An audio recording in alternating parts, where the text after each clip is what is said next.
Bismillahirrahmanirrahim. Assalamualaikum warahmatullahi wabarakatuh. Waalaikumsalam warahmatullahi wabarakatuh.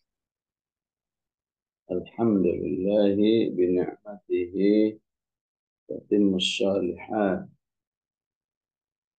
Allahumma salli wa sallim wa barik ala Sayyidina Muhammad wa ala ali Sayyidina Muhammad. Rabbana la tuzigh qulubana ba'da idh hadaytana wa hab lana min ladunka rahmah innaka antal wahhab.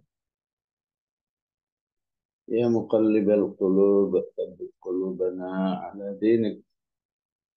يا مقلب القلوب ثبت قلوبنا على حب كتابك وحب تدبر كتابك وحب دراسة كتابك. فثبت قلوبنا وقلوب من حضرت في مجلسنا هذا يا رب. جماعة رحمكم الله. أعوذ بالله من الشيطان الرجيم. كذبت قبلهم قوم نوح فكذبوا عبدنا وقالوا مجنون وازدجر فدعا ربه أني مغلوب فانتصر.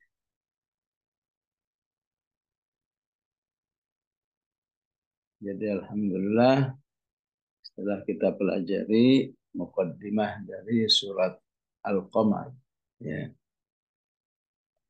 pentingnya berusaha menghilangkan hal-hal yang menghalangi ataupun merusak fungsi wahyu Allah yang seharusnya menjadi hikmatun balighah, ya, ilmu yang menembus hati manusia, ya, yang aslinya hanya dengar saja, ya, itu manusia bisa dapat hidayah. Kalau di zaman sahabat itu ada namanya Tufail bin Amr ad-Dawsi, ya, sekampung dengan Abu Hurairah. Saat penasaran dengan dakwah Islam, dia menyelinap masuk kota Makkah. Tahuan orang Quraisy, kata orang Quraisy, hati-hati jangan sampai mendengar bacaan-bacaan, ya, istilah mereka ya Muhammad dan teman-teman. Kamu pakai kursuf, ya. Kursuf itu semacam alat untuk menutup telinga, nggak dengar. Tapi ketika hati ini sudah berusaha, atau hati ini betul-betul ingin tunduk kepada Allah, ya, walaupun udah segala cara tidak mau mendengar, dengar juga, akhirnya masuk hidayah. Jadilah masuk Islam, hanya dengar-dengar doang, bukan sengaja dengerin, dengar doang masuk Islam. Ya. Ya. Ada Sumamah bin Uthal, orang kafir yang ditangkap di penjara di masjid. Tiap hari dengar tilawah, dengar orang ngaji, melihat bagaimana para sahabat berinteraksi satu dengan yang lain. Hikmatum balighah. Quran itu balighah, menembus hati Sumamah, ya. Sehingga kalau di berita Al-Qassam begitu hormat kepada para tahanannya, terutama kepada wanitanya, ya, karena sudah ada contohnya bagaimana dulu Rasulullah memperlakukan Sumamah. Sampai kata Sumamah, andai kan aku jadi tawanan sepanjang hidup deh. Ya. Ada Jubair bin Mut'im, juga ditawan oleh Rasulullah sampai dia mendengar tilawah Rasulullah dalam salat maghrib yang dibaca surat At-Tur. Uri wa kitabim mastur fi raqim mansyur. Yang dengar-dengar aja hikmatum balighah. Terutama ayat yang di halaman terakhir surat At-Tur wa iyyaru kisfam minas sama'i saqitan yaqulu sahabun markum. Kata Jubair bin Mut'im itu, aduh gimana ya kalau saya bangun dari tempat saya itu, ya azab itu udah turun. Balik, masuklah ya, hidayah itu ke dalam hatinya dan masuk Islam. Ya. Semoga kita yang diberi kesabaran dan semoga terus diberi kesabaran mendengarkan kajian ayat-ayat ini juga merasakan adanya hikmatum balighah. Ya. Syarat-syaratnya sudah dijelaskan. Ya. Jangan yu'ridu, jangan melecehkan, menyebut syihr mustamir, jangan kadzabu, jangan ittaba'u ahwa'ahum, dan hidup mengikuti hawa nafsu dan seterusnya. Agar Quran menjadi hikmatum baligh. Ya. Kalau nggak bisa dengan sikap itu, maka ya, terimalah info-info dari Allah yang maha benar dalam kehidupan hari akhir. Fatawalla anhum da'i ila syai'in nukur. Nah, contoh orang manusia-manusia yang gagal ya, merasakan adanya hikmatun balighah adalah kaum Nabi Nuh. Sehingga Allah katakan kadzabat qablahum qaum Nuhin fakadzabu 'abdana wa qalu majnunun wazdujir. Jadi kalau kita lihat di ayat 9 ini memiliki kesamaan dengan apa yang dijelaskan di ayat-ayat sebelumnya. Ada kadzabat, ada kadzabu. Itu di ayat yang ketiga. Kadzabu wattaba'u ahwa. Jadi manusia sekaligus langsung di, ditemani ataupun diajari, disayang-sayang oleh Nabi Nuh. Tapi karena sikapnya kadzabat, kadzabu, gagal menjadi orang beriman. Padahal namanya Nabi ya, kalau dia disebut ustadz ya masternya ustadz. Kalau dia disebut alim ya masternya alim. Segala-galanya ya. Sampai orang kafir itu disebut surat Hud ya. Capek menghadapi Nabi Nuh. Setiap nentang Nabi Nuh itu punya jawaban. Bisa dibayangkan ya kalau ada capres ya ngomongnya luar biasa ya gimana Nabi Nuh gitu ya. Ngomongnya rapi dan dalam ya. Bisa dibayangkan bagaimana seorang nabi sehingga kata kaumnya itu qalu ya Nuhu qad aktsarta jidalana.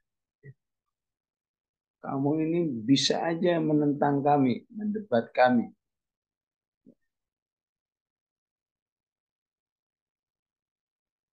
Udahlah jangan susah-susah ya. Ya, fa'tina bima ta'iduna in kunta min shadiqin. Itu ada di surat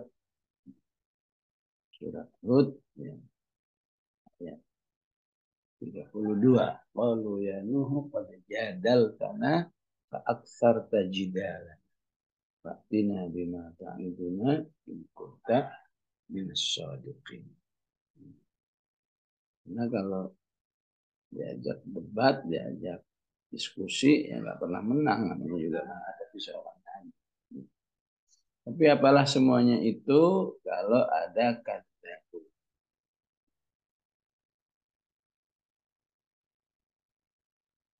sikap kadzabat. Dan sejenisnya ya, dalam Al-Quran ada kadzabat, ada a'rada. Bahaya juga. Ya, a'rada itu mau meyakini, oh iya benar, tapi nggak mau. Kalau kadzabat udah total ya, nggak mau. Ini kalau Allah Ta'ala begini, nggak mau. Ini Al-Quran bisa mengatur.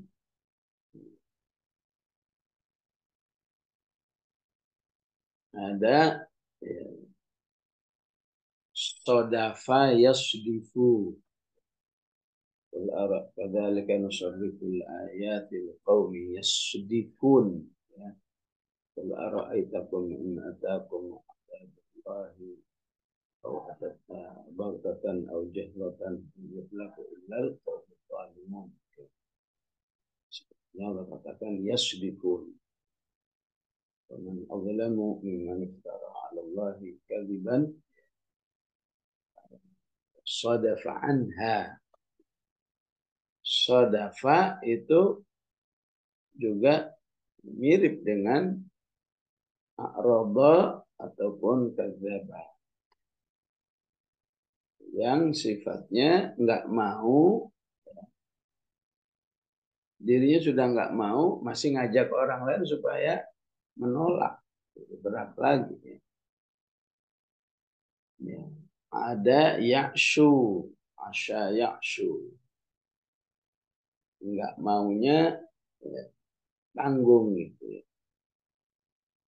Samar-samar, kelihatan mau, kelihatan enggak. Itu juga bahaya. Wa may yakshu an dzikrir rahman nuqayyid lahu syaitanan fahuwa lahu qarin.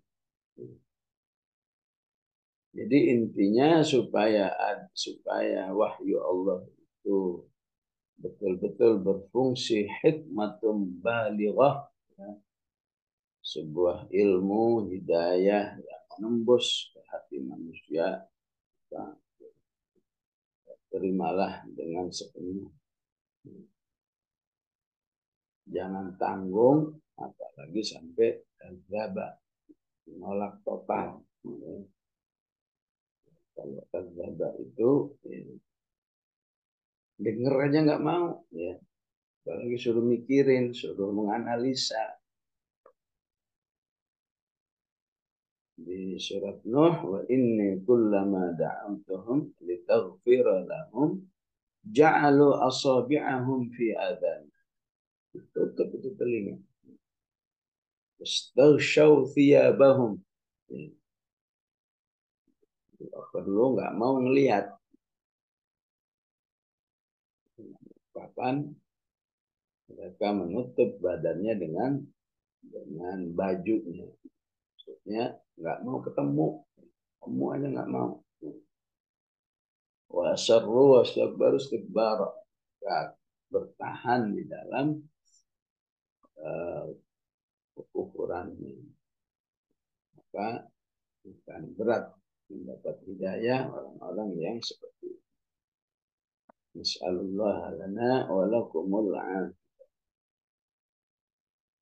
Kadzabat qablahum qaum Nuhin fakadzabu 'abdana. Maka mereka mendustakan, tidak saja mendustakan materi yang disampaikan oleh Nabi Nuh, tapi juga mendustakan pribadi abdana. Jadi setelah menyebut Nuh, maka Nabi Nuh disebut dengan abad. Dan dalam banyak ayat ketika Allah menyebut manusia dengan kata abad, berarti manusia itu punya kedudukan istimewa di sisi Allah. Setiap manusia, termasuk kita semua ini, nggak mungkin jadi nabi. Walaupun berdoa siang malam, jadikan aku nabi, itu nggak mungkin. Tapi yang mungkin, jadikan aku sebagai abduka.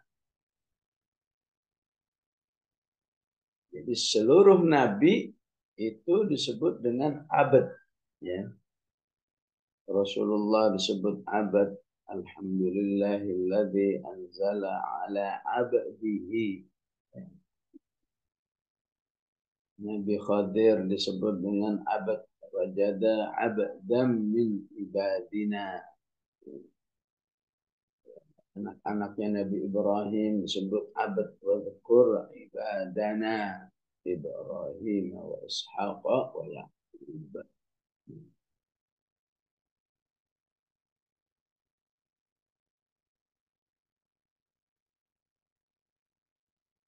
Itu juga Nabi Nuh, ya, disebut dengan abad. Kan kalau kita baca, ya, surat Isra, ya, abadnya Nabi Nuh itu, ya, abad yang istimewa, ya. Dzurriyyata man hamalna ma'a Nuhin innahu kana abdan syakura. Innahu kana abdan syakura. Nah, kalau jadi nabi nggak mungkin, tapi menjadi manusia yang mirip dengan nabi secara statusnya sebagai abad itu masih terbuka. Maka kalau melihat Nabi Nuh disebut abad, karena apa? Karena banyak syukurnya. Innahu kana abdan syakura. Maka para ulama mengatakan, ya, syukru salatah, ya. Syukur itu 3, ya. Bil lisani, lisanan, bilhamdi wa thana. Secara lidah bukti orang bersyukur kan banyak memuji Allah. Ya. Tiap sholat kita membaca tasbih, tahmid, ya. Takbir masing-masing 30. Supaya mulut ini banyak hamdunya, banyak memuji Allah. Alhamdulillah. Jadi kalau ba'da sholat bertasbih, bertahmid, bertakbir, ya, fadilahnya apa? Fadilahnya menghapus dosa-dosa walaupun sebanyak buih di laut.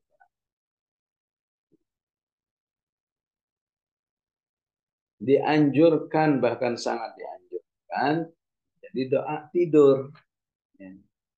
Sebelum tidur bertasbih juga. Subhanallah 33, Alhamdulillah 33, dan seterusnya. Fadilahnya apa? Fadilahnya, ya, memberi kekuatan jiwa. Ya. Setiap manusia, ya, para ulama mengatakan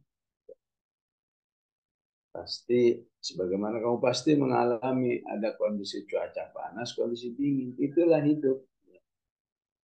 Ya. Ada hidup baik-baik aja, ada hidup ujian. Ujian itu butuh jiwa yang kuat. Kalau naik gunung butuh fisik yang kuat. Tapi menghadapi ujian butuh jiwa yang kuat. Maka Rasulullah mengajarkan apa? Baca tasbih, tahmid, takbir 33 masing-masing. Niscaya kamu bangun tidur, jiwamu dikuatkan oleh hadapi tantangan, ya, kehidupan sejak kamu bangun sampai kamu mau tidur lah. Betul, kamu manusia yang lemah. Wa khuliqal insanu dha'ifa. Tapi kalau kamu mengikuti petunjuk Rasulullah, siapa yang membaca, ya, baca tasbih tahmid 33 kali, insya Allah kamu diberi kekuatan. Sebenarnya pertama kali ya, doa tidur menjelang tidur dengan tasbih tahmid ini diajarkan oleh Rasulullah kepada putrinya Fatimah radhiyallahu anha. Dari situ para ulama menyimpulkan ya, bahwa apabila bertasbih tahmid bertakwir menjelang tidur itu memberi kekuatan jiwa dalam menghadapi tantangan kehidupan. Tiap manusia pasti itu punya. Khalaqnal insana fi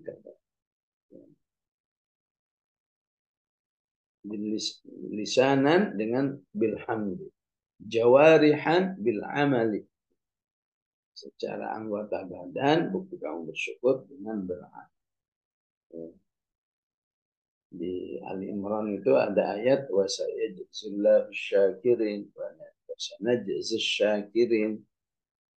Konteksnya dalam hal apa itu? Ini dalam hal berjihad di jalan Allah. Siapa yang berjihad berarti dia syakirin. Ya. Maka Nabi Nuh disebut dengan abdan syakirin. Kata abdan saja sudah mulia, apalagi ditambah syakur. Walaupun bisa juga karena dia menjadi syakura, maka Allah menyebutnya sebagai abdan. Ya.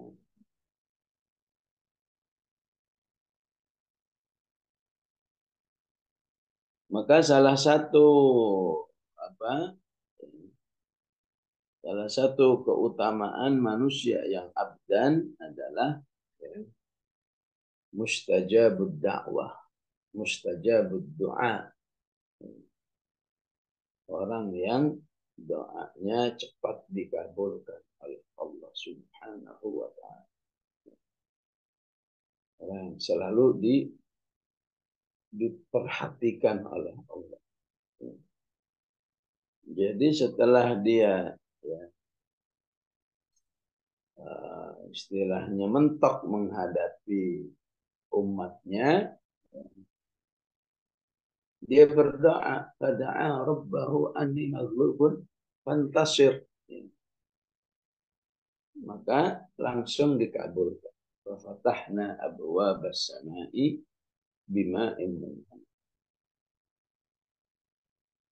Turunkan hujan yang sangat deras untuk menghancurkan kaum. Nah, itu yang perlu diperhatikan abdana. Kadzabu abdana. Sekaligus mengingatkan kepada kita hati-hati menyakiti manusia yang lain yang ternyata di sisi Allah ya manusia itu punya status abdana. Maka itu bahayanya lebih cepat. Itu orang beriman, orang soleh. Dan di sisi Allah ternyata orang itu abdana. Maka hati-hati. Ya. Yang sampai dia berdoa. Doa orang disakiti aja udah mustajab. Apalagi yang disakiti itu selain sebagai mazlum, disakiti juga abdana. Wah, itu bisa lebih cepat. Walaupun lebih bagus lagi orang yang nggak mungkin orang ngaku abdana ya, tapi paling tidak dia telah berusaha menjadi abdana ya, untuk merubah doa ya sakit hatinya itu menjadi doa hidayah supaya peluang terkabulnya doa itu menjadi positif.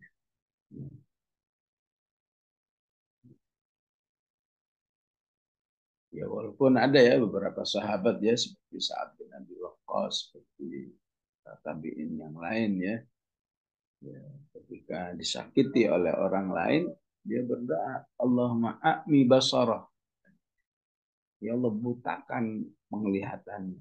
Nggak lama betul-betul buta. Ya, ketika dia buta, dia menyadari hadza doa fulan. Karena saya disumpahin oleh si fulan. Ya, itu juga terjadi. Ya. Ya, mungkin kalau ada orang soleh seperti itu, seperti Sa'ad bin Abi Waqqas pernah mendoakan orang. Ya. Bisa juga karena orang itu nggak kunjung berubah. Ya. Kunjung berubah masih terus menyakiti. Tapi kalau mau dibalik, insya Allah akan lebih indah. Ya. Seorang yang saya kenal, kalau disakiti orang, maka orang itu malah didoakan dengan doa yang positif. Ya Allah, berilah dia hidayah. Tunjukkan dia ke jalan yang benar. Sehingga 2-3 tahun menyakiti, tapi setelah itu jadi orang yang soleh. Itu akan lebih baik. Sebagaimana Allah katakan di akhir An-Nahl, wa in aqabtum fa'aqibu bimithli ma uqibtum bihi wa la in sabartum lahu khairul lisabirin.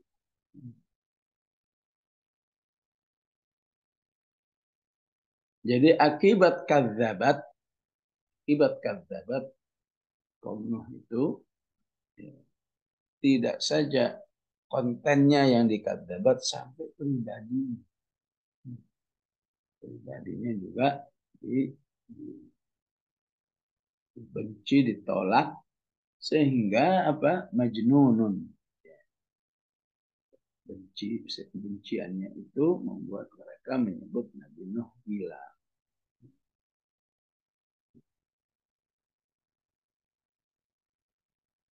Padahal siapa sebenarnya yang gila? Artinya apa? Ya, hati-hati ya, membenci orang-orang yang disebut sebagai ahlul ilm. Orang-orang yang mencintai ilmu. Orang-orang yang penyampai ilmu. Maka itu menjadi paling ringannya adalah ya, manusia itu tertolak untuk ya, mendapatkan ilmu. Ya, sekarang ya, kalau dulu Nabi. Ya. Jadi semua yang disampaikan Nabi Nuh itu mental semua karena terhalang oleh kebencian. Kan seharusnya manusia itu minimal netral. Saya emang nggak senang, tapi nggak perlulah anta majnun, anta begini, anta begitu. Pokoknya sebutan-sebutan negatif. Ya. Kepada orang biasa saja bahaya. Bukan penyampai ilmu, bukan aktivis dakwah. Itu bahaya. Apalagi kepada penyampai ilmu. Maka mereka yang akan mendapatkan hikmatum balighah dari orang lain ketika orang itu ya tidak netral, apalagi membenci ya, sampai memberi label-label yang negatif. Ya. Maka untuk dia menjadi hikmatum balighah harus juga mencintai penyampainya. Ya.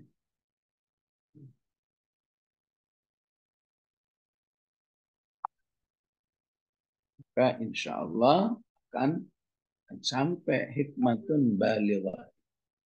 Wahyu Allah yang membawa misi hidayah yang menembus hati.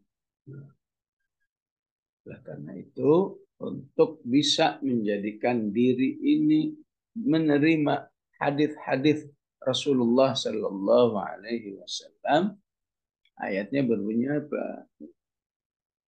Qul in kuntum tuhibbunallah fattabi'uni yuhibbukumullah.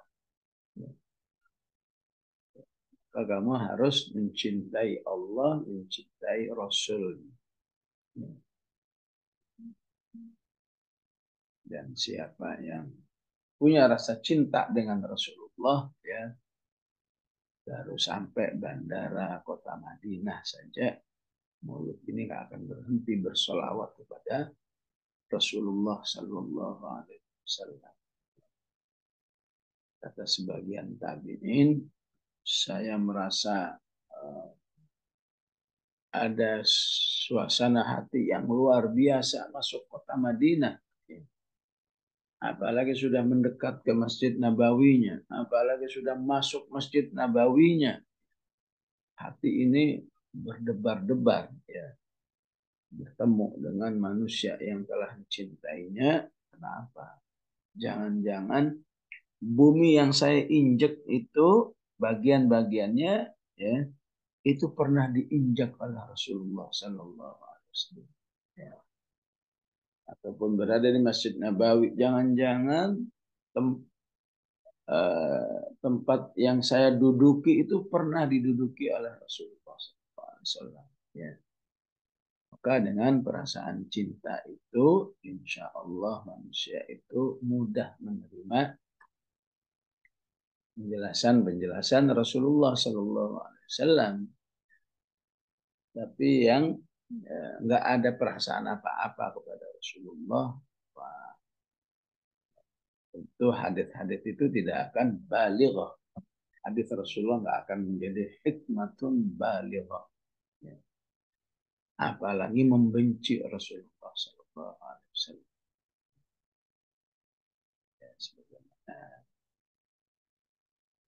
saat ini terjadi, ya, orang wanita di Lampung yang melecehkan nama Rasulullah Sallallahu Alaihi Wasallam. Waqalu majnunun. Esensi majnunun itu berarti apa? Kebencian. Hati-hati membenci ahlul ilm. Ya. Kecuali ahlul ilm yang nyimpang, ya, tidak lagi, ya. Ahlul ilm yang khair-khair aja bahaya. Itu banyak sekali, ya, orang yang disebut ulama tapi bencinya dengan Izzuddin Al-Qassam dan Hamas, wah, sangat mendalam, ya. Sampai tampilannya sih ulama tapi bahasanya begini, Hamas syarrun diulang-ulang. Hamas itu kejahatan, Hamas itu kejahatan. Ya kalau begitu mah tinggal aja, ya. Wazdujir, ya. Dan lebih menunjukkan kebencian lagi kalau manusia itu sampai mengusir. Wah, tidak saja nggak akan mendapat hidayah, kalau sudah mengusir, kamu bisa akan dihukum oleh Allah Subhanahu wa Ta'ala. Diusir, ya. Tujuannya apa diusir? Ya supaya jangan kedengaran lagi dia ngomong apanya. Ya. Terus jujur. Ya. Bahasa lainnya sering dengan kata ikhraj. Ya. Dengan dikeluarkan dari negeri itu. Ya. Wa idh yamkuru bikal ladzina kafaru liyuthbituka aw yaqtuluka aw yukhrijuk. Ini yang paling puncak dari kadzdzaba itu kalau sampai ahlul ilm itu, terutama dari kalangan para anbiya, sampai diusir. Ya. Dan subhanallah, kejadian manusia mengusir nabinya itu berulang-ulang. Ya.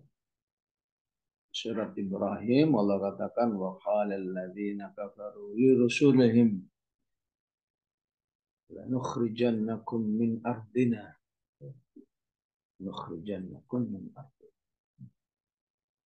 Jadi pengusiran itu, ya, menjadi salah satu fenomena dalam kerja mengajak manusia ke jalan yang benar.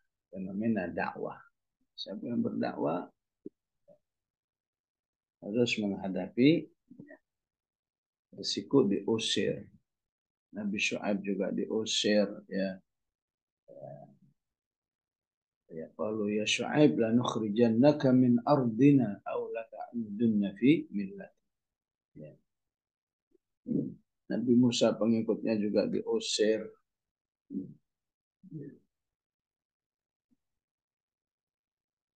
Juga Nabi Nuh alaihissalam diusirnya sambil diancam wasdujir. Oh, kalau kamu nggak keluar, ya kamu akan menghadapi risiko yang lain, apa dibunuh apa.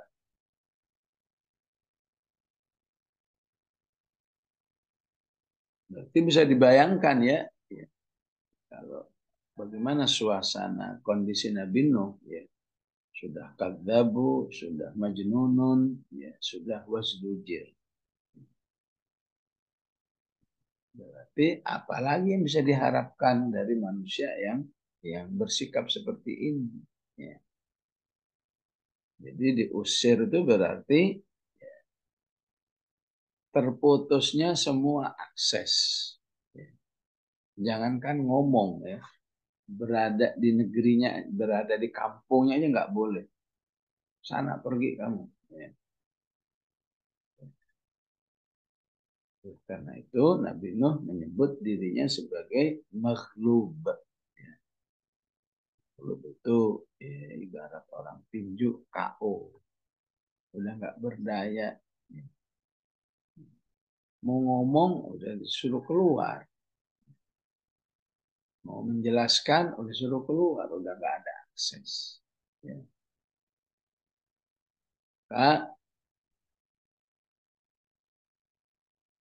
bila sebuah dakwah itu sudah sampai kondisi maghlub, ya, maka saat-saat itulah pertolongan Allah akan datang. Jadi begitu, ya, luar biasa, ya, tantangan dakwah itu harus, ya, kalau sudah sampai maghlub, ya, maka sebentar lagi akan datang pertolongan Allah Subhanahu wa taala, ya. Kalau bahasa naratifnya di Al-Baqarah disebut dengan apa? Walamma ya'tikum mathalul ladzina khalau min qablikum massathumul ba'sa'u wad-dharra'u wa zulzilu. Zulzilu, ini suasana maghlub, ya. Zulzilu. Allah katakan kalau sudah kondisinya begitu, ala inna nasrallahi qarib. Ya. Kenapa sih dakwah ini harus begini, ya? Harus ada suasana maghlub dulu, ya. Ya. Nabi Musa juga begitu, ya. Ya. Lamma tara al-jam'ani qala ashabu Musa inna lamudrakun. Habis sebentar lagi udah, ya. Itu Fir'aun udah di belakang kita, udah kelihatan. Itu maghlubnya. Kan Nabi Musa yakin. Kalla. Nggak mungkin. Karena SOP-nya kalau sudah maghlub, kenapa dakwah ini harus begitu? Harus maghlub dulu. Ya. Maghlub itu berarti menunjukkan adanya perjalanan panjang di dalam mengikhtiarkan dakwah. Nggak bisa begini, begitu. Nggak bisa pakai cara A, cara B. Nggak bisa cara B, cara C. Jadi Nabi Nuh ini sebelum ngomong maghlub, oh, perjuangannya disebut di surat Nuh. Qala rabbi inni da'autu qaumi lailan wa naharan. Falam yazidhum du'ai illa firara. Inni kullama da'autuhum litaghfira lahum ja'alu asabi'ahum. Ya. Seterusnya, ya. Jadi berarti ada rentang kesabaran yang panjang. yang itu di sisi Allah menjadi bukti bahwa orang itu serius, ya. Atau bahasa Qur'annya bahwa orang itu shodiqin. Tentang yang panjang itu berarti apa? Adanya kesabaran. Nggak langsung, ya udahlah kalau nggak mau, coba lagi, coba lagi, coba lagi. Ya.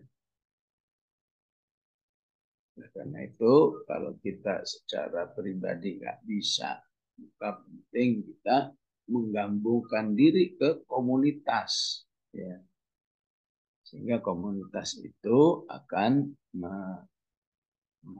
memanage bagaimana kita menjadi komunitas yang bersabar. Ya. Ibaratnya kalau komunitas itu dirintis dari tahun 80 sampai 90 dalam kesabaran. 90 sampai 2000 dalam kesabaran. 2000 sampai 2010 dalam kesabaran. 2000 sampai 2020 dalam kesabaran. Ya. Kesabaran terus menyampaikan, ya, keaslian materi daripada dakwah. Ya. Jadi bukan baru jalan 20 tahun udah berubah. Ya. 30 tahun udah berubah. Enggak. Terus sehingga, ya, ketika dalam kondisi mentok disebut dengan maghlub, maka disitulah nanti terjadi pertolongan Allah yang luar biasa. Wallahu a'lam, ya, saudara-saudara kita di Gaza, apakah sudah sampai maghlub? Itu kita yakin kalau mereka betul-betul di dalam istilahnya, ya, istilahnya di jalan yang betul-betul Allahu ghayatuna, insya Allah saat maghlub disitulah, ya, Allah akan langsung, ya, turun tangan istilahnya, ya, menolong dan menghabisi semua musuh-musuh. Ya. Dan manusia yang menghadapi maghlub, ya, maka di saat itu doanya langsung direspon oleh Allah. Fada'a rabbahu, ya, anni maghlubun fantasir. Dia berdoa kepada Allah sebagai manusia yang maghlub, tolonglah kami. Dan ini juga berlaku, ya, berlaku dalam kehidupan pribadi. Kehidupan pribadi. Ujian kok berlapis-lapis. Ujiannya A, ujiannya B, ujiannya C. Ya, oh, lapis. Maka ketika dia sampai posisi maghlub, disitulah Allah akan menolong. Tinggal kalau secara pribadi, benar nggak Allah, ya, telah menilainya dalam kondisi maghlub. Manusia yang KO, udah KO di hadapan Allah, ya. Maka tergantung bagaimana manusia itu mengisi rokoknya. Tahu rokok? Rokok itu masa-masa normalnya. Masya Allah. Ya. Rizki lancar. Ya. Sandang, pangan, papan lancar. Rokok. Bahkan Rasulullah mengatakan manusia itu, ya, siapa yang di waktu paginya itu udah sehat, man asbaha mu'afan. Ya. Mu'afan. Siapa waktu pagi sehat, ya. Dari pagi sampai malam itu udah kebayang nanti bisa makan apa. Karena tersedia untuk makanan. Indahu quti yaumi. Ya. Aminan fisir bihi. Kemana saja aman jalan. itu sebenarnya manusia itu sudah dalam rokok, hidup mewah versi Rasulullah ya. Kalau versi manusia mah nggak ada syukur-syukurnya ini, ya segitu mah biasa aja. Kalau Rasulullah ya, ka'annahu hizat lahud dunya. Kalau kamu punya tiga itu, sebetulnya dunia itu udah milikmu. Dan kalau kita lihat, saudara kita di Filistin kehilangan tiga ini kan.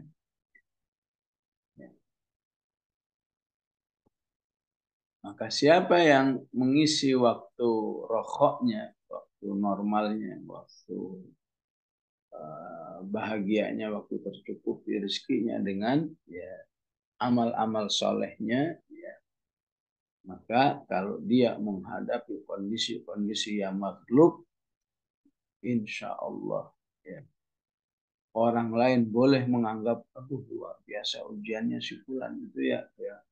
Aduh ada yang mengatakan, kalau saya mengalami begitu mah gila kali ya, ya. Wah macam-macam. Kalau saya nggak bakal dapat. Padahal bagi orang itu ya, indah-indah saja. Itu ketika Allah juga mengakui hambanya itu maghlub, sudah kapok, ya, nggak berdaya, maka doanya juga menjadi doa yang mustajab. Ya. Kalau bahasa atau ayat naratifnya, amma yujibul muqtarra idza da'ahu wa yakshifus su'a yaj'alukum khulafa al-ardi a ilahum ma'allah qalilan ma tadzakkar. Siapa yang maghlub, istilah lain di surat An-Naml dengan istilah muttar, ya, maka Allah akan ya, segera merespon doa-doa. Maka setelah berdoa, fafatahna. Kata fa menunjukkan respon yang cepat, respon yang nggak perlu jeda waktu. Fafatahna, maka kami buka ya, pintu-pintu langit itu dengan air yang melimpah, bima ilmu. Alhamdulillah ya. Jadi, ini sebenarnya cuma ingin mengatakan kami turunkan hujan. Tapi kalau hujan biasanya ya membawa keberkahan. Wa anzalna minas sama'i ma'an mubarakan. Ya. Tapi kalau yang diungkapkan seakan pintu langit semua dibuka untuk menurunkan air, wah ini air bahaya. Air yang akan menenggelamkan manusia. Rahna abwab as-sama'i bima'in munhamir. Biasanya yang yang suka mengeluarkan air itu mata air. Tapi Allah katakan enggak. Ini bumi semua mengeluarkan air. Fafajjarnal arda uyunan. Menjadikan semua bumi itu menjadi mata air. Faltaqal ma'u ala amrin qad qudir. Jadi pertemuan air yang luar biasa dahsyatnya dari bumi, dari langit, sesuai dengan takdir Allah Subhanahu wa taala. Ya, mau berapa triliun kubik ya, ya. Disitulah air akan terus dari bawah keluar, dari atas turun, ya. Maka cepat buminya langsung menjadi jadi lautan. Karena itu pentingnya kita memahami walillahi junudus samawat, milik Allah lah semua, ya, semua yang ada di bumi ini siap menjadi pasukan Allah. Yang biasanya air nikmat diminum, bermanfaat untuk menyiram tanaman supaya tanamannya indah, tiba-tiba menjadi bencana besar. Nah, ya. Mungkin kalau zaman sekarang nggak ada ini ya. Fatahna abwaabas sama wa fajjarna al-arda ayunan. Tapi yang mirip ini adalah tsunami. Tsunami juga suatu bencana yang eh, datangnya dari air ya. Walaupun insya Allah ya ketika dialami oleh orang-orang beriman apapun kondisinya itu menjadi ampunan ya, bagi orang-orang beriman. Jadi adab bagi orang-orang kafir. Ya. Demikian jamaah rahimakumullah sallallahu ala sayyidina Muhammad wa ala alihi wa sahbihi wa sallam. Walhamdulillahi rabbil alamin.